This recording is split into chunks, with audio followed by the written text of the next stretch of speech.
The cold sterility of Station Helix 9 never bothered Mara Niles. In truth, the transparent metal corridors, a testament to 12,000 years of hegemony engineering, offered a spectacular view of distant stars and the occasional passing vessel. What bothered her was the designation on her temporary access badge, Prey Plus. "Welcome to Helix 9, Ambassador Niles," said Administrator Zexy, a tall, gaunt being with translucent skin that revealed the complex circulatory system beneath. The administrator's 6 fingers tapped nervously against a holographic display. "Your quarters are in Section P, appropriate for your classification." Mara nodded with practiced diplomatic courtesy, despite the burning irritation in her chest. 6 months of intensive training for this position, and humanity was still categorized just one step above walking dinner. "We appreciate the accommodation," she replied, brushing a strand of dark hair from her face. "I trust there will be opportunity to discuss reclassification once formal assessments are complete." Administrator Zexy's membranous eyelids fluttered the hegemony equivalent of dismissive laughter.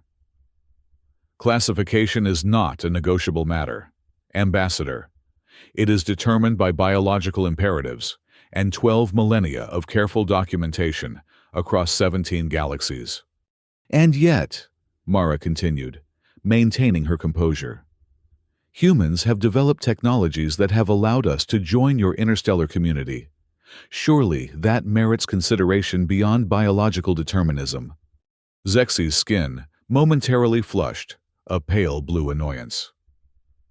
"Your species has demonstrated commendable adaptability. That is precisely why you have been granted plus status within your category. Now, shall we continue the orientation?" The tour proceeded through the sprawling station, a floating metropolis of impossible geometries and specialized environments. Helix 9 served as the diplomatic hub for this sector of space, housing representatives from over 40 species, all neatly categorized within the hegemony's rigid classification system: apex predators, predators, prey plus, prey, and scavengers. Humans, to Mara's continuing dismay, had been slotted into prey plus beings with some defensive capabilities, but ultimately destined to be consumed by those higher on the food chain. It was not just a matter of pride. Classification determined everything from resource allocation to voting rights in hegemony affairs. "This is the Grand Commons," Zexy announced as they entered a massive atrium filled with representatives from dozens of worlds. "All species may gather here, though separated by appropriate barriers to prevent unfortunate incidents." Mara noted the invisible force fields separating different sections, each populated by beings of similar classification. The predator sections were notably more spacious and luxurious. "And what of these barriers?" Mara asked. "They seem to contradict the very concept of a commons." "Safety is paramount," Zexy replied. "While the hegemony celebrates diversity, we must acknowledge natural order. Predators will be predators. Prey will be prey. It is the foundation of galactic harmony." Mara caught the glances of several imposing beings from the predator section, some curious, others dismissive, a few openly hostile. She made a mental note of their anatomical features, movement patterns, and apparent social hierarchies, information that would prove useful sooner than anyone expected. The tour concluded at her quarters, a modest but comfortable suite in the Prey Plus sector. Once alone, Mara activated her secure communication device. "Earth Command, this is Ambassador Niles. I've completed orientation at Helix 9. She paused, choosing her words carefully. "The situation is as we anticipated. Human classification remains problematic. Request permission to proceed with protocol reversal." The reply came after several seconds of static. "Permission granted, Ambassador. Remember, this is a marathon, not a sprint. Earth Command out." Mara smiled as she unpacked her modest belongings, including several items that would appear innocuous to station scanners, but had been carefully designed for the task ahead. Among them was a small, holographic projector containing detailed anatomical information on over 30 predator species, likely to be encountered on Helix 9. She had just begun reviewing these files when a notification chimed her first official diplomatic meeting was scheduled for tomorrow morning. The subject, Harmony Showcase Planning. How appropriate, Mara murmured to herself. Harmony was exactly what she intended to establish, just not in the way the hegemony expected. That night, she dreamed of Earth's ancient savannas, where her ancestors had once turned the tables on faster, stronger predators through endurance, tools, and cooperation. History, it seemed, had a way of repeating itself across the stars. The meeting chamber for Prey Plus representatives was notably smaller than those Mara had glimpsed in the predator sectors during her orientation. 12 beings from various worlds sat around a circular table, their forms as diverse as the planets they represented.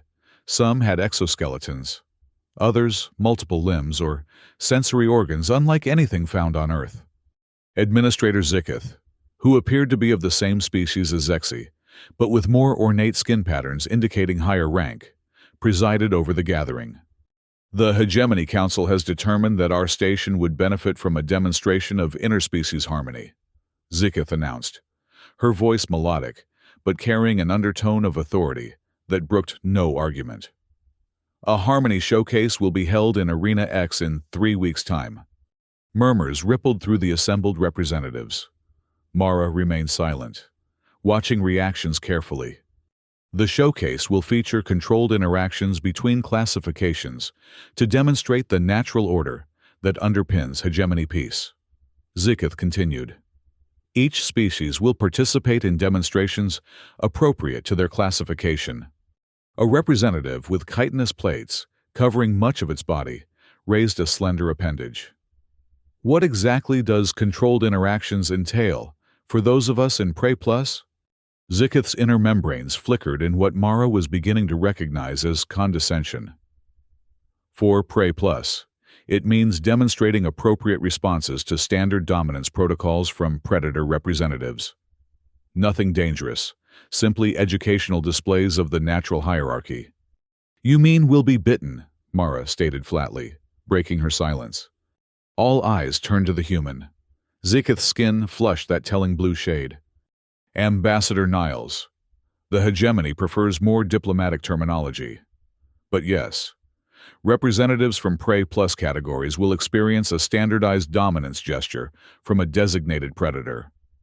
The procedure is quite safe. Our medical teams ensure no lasting damage occurs. And if we decline to participate, asked a small, amphibian-like being from the far end of the table. Participation is, of course, voluntary. Zikith replied, with a tone suggesting it was anything but. However, non-participation would be noted in your species' cooperation records, which naturally influence classification reviews. The implicit threat was clear. Refuse to be bitten, and your species might find itself downgraded to standard prey, or worse. Humans will participate, Mara announced, surprising several of her fellow representatives. In fact, I volunteer to be among the first demonstrations. Zikith's membranous eyes widened slightly clearly, not the response she had anticipated. Very well, Ambassador. Your enthusiasm is noted. The showcase sequence will be distributed tomorrow. You will have 3 weeks to prepare. As the meeting adjourned, several representatives approached Mara with concerned whispers. You don't understand what you volunteered for, the chitinous being cautioned. The first bite is always the most theatrical. They make an example. I appreciate your concern, Mara replied, with a calm smile that didn't quite reach her eyes. But I think it's time someone made a different kind of example. Back in her quarters, Mara activated a privacy screen standard equipment for diplomatic personnel and began her preparations. 3 weeks wasn't much time, but it would have to suffice. First, she reviewed the detailed anatomical scans of the predator species most likely to be selected for her demonstration. Each had different bite mechanisms, pressure points, and neurological vulnerabilities. Next, she initiated a specialized training regimen exercises designed to enhance her control over specific muscle groups and nerve responses. The hegemony's central assumption about humans was fundamentally flawed. They had classified humanity based on apparent physical capabilities, strength, speed, natural weaponry without understanding the adaptations that had made humans apex predators on Earth. Intelligence, endurance, tool use, and most importantly, cooperation, didn't fit neatly into their rigid taxonomic system. For the next 20 days, Mara divided her time between official diplomatic functions and private preparation. She made strategic connections with curious predator species, presenting herself as fascinated by their evolutionary advantages, eager to learn about their cultures. Several, flattered by her apparent admiration, revealed crucial details about dominance rituals and predatory techniques. One such connection proved particularly valuable: a Krillian named Hunter Eryx, whose species was known for precision-biting techniques used both in hunting and social hierarchies. Over shared meals, carefully selected non-sentient cuisine, Mara gained his trust through seemingly innocent questions. "So the angle of approach is culturally significant?" she asked during one such dinner, her tone suggesting scholarly interest rather than tactical reconnaissance. Eryx, pleased by her interest, demonstrated with his eating utensils. "Precisely. A superior approaches from above and behind, approximately 43 degrees. The pressure applied correlates to the intended message. Light pressure merely establishes hierarchy. Moderate creates lasting memory. Severe." He left the sentence unfinished. "Fascinating," Mara commented, mentally cataloging the information. "And what of counterpressure? Do subordinates ever respond physically?" Eryx's ridged brow furrowed. "Counterpressure would be unprecedented. The natural response is submission, a relaxation of muscles, signaling acceptance of position." "Of course," Mara nodded agreeably. "I was merely curious about the biological mechanisms." Another valuable ally emerged in Vortha, a philosophical Voran stalker who had taken an intellectual interest in human culture. Unlike many predators, Vortha approached interspecies relations with genuine curiosity rather than inherent superiority. "Your species fascinates me," Vortha admitted during one of their conversations in a quiet corner of the station's botanical garden. "You lack natural weapons, yet you've conquered your world and reached the stars. There's a contradiction the hegemony system fails to capture." "Perhaps the contradiction is in the classification system itself," Mara suggested. "Not in humanity." Vortha's vertical pupils dilated in contemplation. "An interesting proposition. The system has remained largely unchanged for millennia. Few question its fundamental assumptions." "That's precisely the problem," Mara replied. "Systems without questioning stagnate. Evolution, biological or social, requires adaptation to new information." As the days passed, rumors began circulating throughout the station. The human ambassador was volunteering for the first bite. Some considered it naive bravery. Others suspected a diplomatic ploy. None guessed her true intentions. 2 days before the showcase, Mara received her official notification. Hunter Eryx had been designated as her predator demonstrator. Whether by coincidence or design, the hegemony had selected the very being who had unwittingly provided her with crucial information about his species' techniques. That night, she made final adjustments to her plans, reviewing pressure point charts and practicing the precise muscle control that would be required. Sleep came fitfully. Her dreams filled with ancient humans, bringing down larger, stronger prey through patience and strategy. The morning of the Harmony Showcase arrived with an atmosphere of anticipation throughout Helix 9. Arena X, normally used for cultural performances and formal ceremonies, had been reconfigured with a central platform surrounded by tiered seating. Force fields separated different classification sections, but all had clear views of the demonstration area. Mara arrived early, dressed in the formal attire of a human diplomat, a tailored suit in earth blue, with subtle modifications to allow for freedom of movement. Medical personnel scanned her briefly, confirming she carried no weapons or unauthorized enhancements. They didn't detect the thousands of hours of specialized training that had rewired her nervous system's responses. From the preparation area, she observed the arena filling with spectators. The Predator sections were particularly crowded. Such demonstrations apparently provided entertainment value beyond mere educational purposes. She noted Administrator Zexi and Zikith in a special observation box, along with other high-ranking hegemony officials. "Are you prepared, Ambassador Niles?" A medical technician approached with final instructions. "You will stand at the center marker. Hunter Eriks will approach from behind. The dominance gesture will be controlled, a standard level 2 bite to the shoulder region. Please remember to relax your muscles to prevent tissue damage." "I understand," Mara replied calmly. "And afterward?" The technician seemed confused by the question. "Afterward, you will be escorted to medical for evaluation, and the next demonstration will proceed." Mara nodded, saying nothing more. The technician moved away, making notes on a holographic display. Minutes later, an announcement echoed through the arena in multiple languages. "The Hegemony Harmony Showcase will now commence. First demonstration, Krillian Dominance Protocol with Human Response." Taking a deep breath, Mara walked onto the central platform. Bright lights illuminated her from above, and a hushed anticipation fell over the audience. She took her position at the center marker, standing straight, with her hands clasped behind her back, a posture of formal diplomacy that also happened to be ideal for what would follow. From a side entrance, Hunter Eriks emerged. The Krillian moved with predatory grace, his muscular form covered in a pattern of iridescent scales that shifted colors with his movements. His elongated jaw contained rows of precision teeth, evolved for both killing and social dominance displays.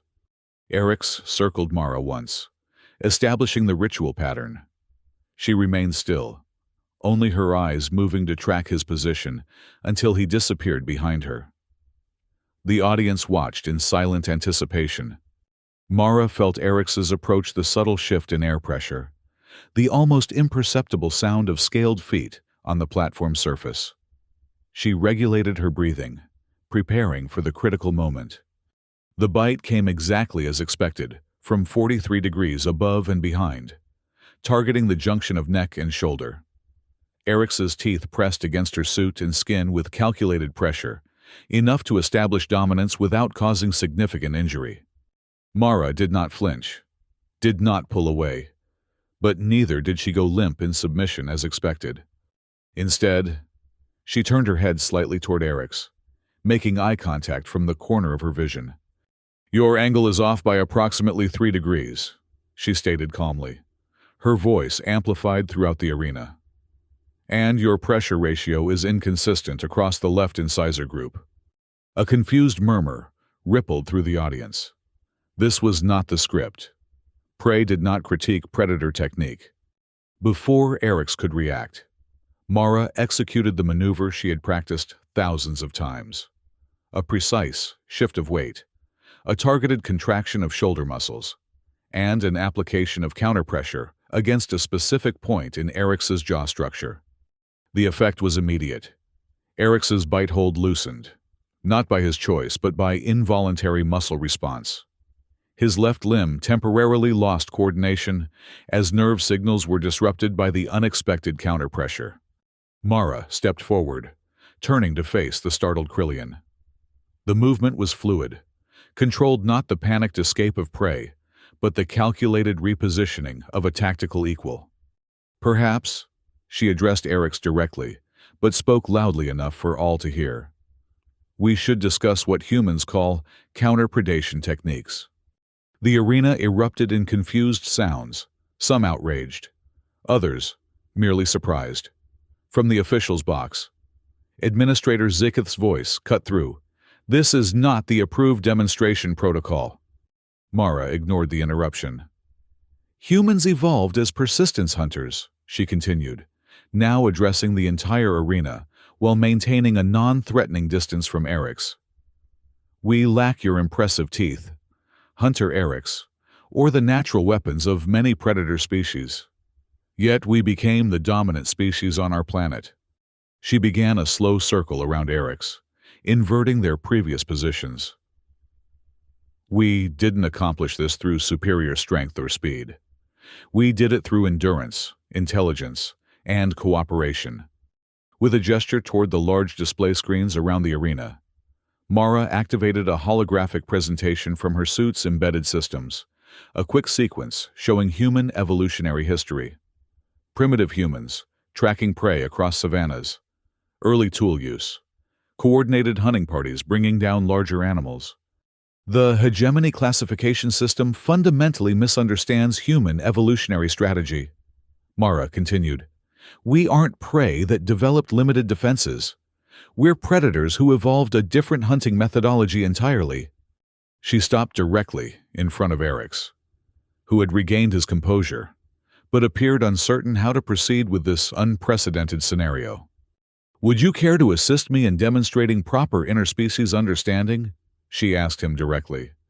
Eric's glanced toward the official's box, then back to Mara. After a moment's hesitation, curiosity apparently overcame protocol. What do you propose, Ambassador? Mara smiled. A more accurate demonstration of human capabilities. With your permission. When Eric's nodded, Mara began demonstrating a series of human martial arts techniques, simplified for the demonstration, but clearly showing pressure points, leverage principles, and defensive counters to various predatory attacks. These techniques developed over thousands of years, she explained to the now silent audience. Not as aggression, but as protection. Humans don't seek dominance through fear or pain. We seek cooperation through mutual respect. The holographic display shifted to show human history, not the wars and conflicts, but the cooperatives, the scientific collaborations, the international efforts that had eventually led to space exploration. The true apex predator isn't the strongest individual, Mara continued, but the species that can adapt, cooperate, and transform environments to their advantage. Humans don't need to bite to establish our place in the galaxy. We build, we connect, we solve problems collectively. She turned to face the official's box directly. The hegemony's classification system evaluates species on a limited set of physical characteristics, while ignoring the complex evolutionary strategies that truly determine a species' role in its ecosystem. Humans request reclassification not out of pride, but because accurate understanding is the foundation of genuine harmony. The arena remained silent for several long seconds after she finished speaking. Then, a slow, deliberate sound emerged from the predator section, Vortha. The philosophical Voron stalker was creating a rhythmic tapping with his clawed appendages against the barrier. One by one, other predators joined until the arena filled with the sound. Administrator Zikith's voice cut through the demonstration. This showcase is suspended pending review. All representatives return to quarters immediately. As security personnel approached the central platform, Mara nodded respectfully to Eric's. Thank you for your assistance, Hunter. Eric's multifaceted eyes studied her with new interest. This was your plan from the beginning. Let's just say I suspected the bite wouldn't go quite as expected, Mara replied quietly. Security escorted her from the arena, but not before she noticed dozens of predator representatives watching her departure, with expressions ranging from outrage to fascination to most encouragingly respect. For the next 48 hours, Helix 9 buzzed with activity.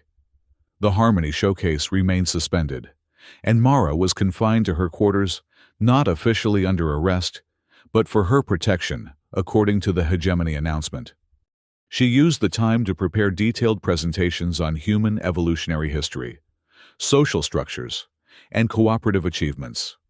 If her demonstration had opened the door to reconsideration, she intended to provide comprehensive evidence for her case. Secure communications from Earth Command indicated that her demonstration had been transmitted throughout hegemony space, causing considerable debate among both scientific and diplomatic communities. Whether this would translate to meaningful change remained uncertain. On the third morning after the showcase, Mara received a formal summons to Hegemony Council, Chamber A, the highest-level meeting room on the station, typically reserved for apex predator representatives and senior administrators. She was escorted by a security detail that seemed more respectful than before, maintaining proper diplomatic protocol rather than the subtle condescension previously shown to Prey Plus representatives. Council Chamber A was impressive, a vast circular room with a transparent ceiling offering a spectacular view of surrounding space. The walls featured living biological displays from dozens of worlds, creating an environment that subtly shifted to accommodate the sensory preferences of different species. The full Hegemony Council for Sector 7 was present 12 senior administrators, representing the oldest and most influential species in the coalition. Administrator Zikith presided from a central position. Ambassador Niles, Zikith began, her tone formal, but lacking the previous condescension. The Council has reviewed your unorthodox demonstration and subsequent materials. We have also consulted with xenobiological experts regarding human evolutionary patterns. Mara stood at the presentation position, maintaining professional composure despite the tension of the moment. This meeting would determine not just her personal fate, but potentially humanity's position within interstellar society for generations. The hegemony classification system has served as the foundation of interspecies harmony for 12,000 years. Zikith continued. It has rarely required fundamental revision. One of the other administrators, a massive, tentacled being Mara, recognized as a Drelth apex predator, intervened. Yet the system's purpose is accuracy, not rigidity. Ambassador Niles has presented compelling evidence that our understanding of human evolutionary strategy was incomplete. Murmurs of both agreement and dissent rippled through the council. Zikith raised a six-fingered hand for silence. After extensive deliberation, this council has reached a determination. Zikith activated a holographic display showing the hegemony classification pyramid. Humanity's categorization has been revised. The display zoomed in on the upper sections of the pyramid, highlighting a previously unnoticed category branching from the apex, cooperative apex. This designation, Zikith explained, acknowledges species that achieve apex status, not through individual predatory capabilities, but through cooperative strategies, technological adaptation, and complex social structures. Mara maintained her diplomatic expression, though internally, she felt a surge of satisfaction. The human delegation appreciates the Council's thoughtful reconsideration. May I ask what practical implications this reclassification entails? Another Council member, a sleek, avian-like being, responded. Cooperative apex species receive resource allocation, voting rights, and territorial considerations equivalent to traditional apex predators. However, they also assume additional responsibilities regarding interspecies mediation and harmony maintenance. Specifically, Zikith added, we propose appointing you, Ambassador Niles, as interspecies harmony coordinator for Helix 9. Your demonstration revealed not just human capabilities, but a unique perspective on cross-classification cooperation that may benefit the entire station. Mara bowed slightly, a human gesture of respect. I would be honored to serve in such a capacity. Administrator, may I suggest that the Interrupted Harmony Showcase be reconceptualized as a genuine exchange of evolutionary strategies, rather than a demonstration of dominance. Zikith's membranous eyes flickered in what Mara now recognized as thoughtful consideration. An interesting proposal. The Council will consider it.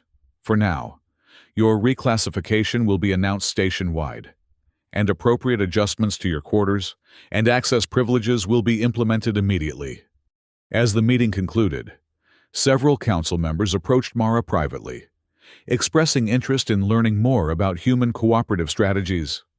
Most surprising was the Drelth apex predator, whose imposing physical presence contrasted with an unexpectedly philosophical outlook. Your species presents a fascinating evolutionary contradiction. The massive being observed, tentacles gesturing gracefully despite their obvious strength.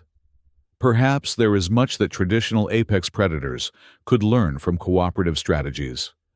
And perhaps, Mara suggested, there are traditional predatory insights that humans could benefit from as well. True harmony comes not from rigid classification, but from mutual exchange. When Mara returned to her quarters, now relocated to the station's upper levels, alongside other Apex representatives, she found a message waiting from Hunter Eriks. Ambassador. The Krillion's recorded image spoke with a mix of respect and curiosity. Several representatives have expressed interest in learning more about human counter-predation techniques. Would you consider leading an educational exchange? We have much to learn from each other. Mara smiled as she recorded her reply. I would be delighted, Hunter Eriks. That's exactly what I came here to accomplish. That evening, she stood on the private observation deck now available to her, watching the distant stars through Helix 9's transparent hull.